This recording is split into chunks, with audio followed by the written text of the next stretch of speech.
नमस्कार, मी भारती भोज. आपलं सर्वांचं स्वागत आहे महाराष्ट्र वाईब न्यूज चॅनलमध्ये.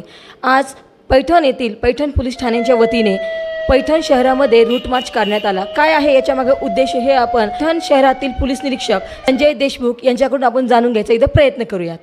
नमस्कार सर. नमस्कार.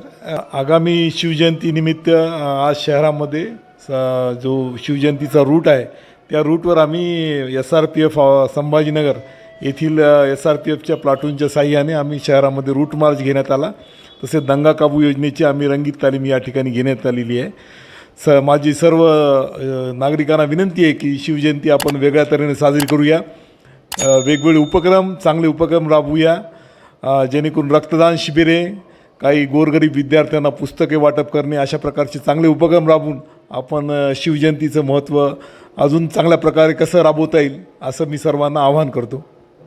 सर, ज्या पद्धतीने 19 फेब्रुवारी हा शिवजयंती आहे, आपल्या सर्वांनाच माहिती आहे. पैठण शहरामध्ये खूप उत्साह आणि जल्लोष वाटत आहे. पण त्याचबरोबर पोलीस प्रशासनावर याची काही अतिरिक्त भार येण्याची शक्यता आहे का? बरोबर आहे. आता जेव्हा सण आणि मोठमोठे उत्सव असतात तेव्हा पोलीस खात्यावर निश्चितच ताण असतो. परंतु आमच्या सर्व अधिकारी कर्मचारी आमचे सगळ्या शहरामध्ये आणि ग्रामीण भागात पण पेट्रोलिंग आणि बंदोबस्त लावलेला आहे. सर्व ठिकाणी फिक्स पॉईंट नेमलेले आहेत आणि अतिरिक्त मनुष्यबळ म्हणून आमच्याकडे SRPFची संभाजीनगरची एक प्लाटून आलेलं आहे. सगळं आमचे बंदोबस्ताचं प्लॅनिंग झालेलं आहे.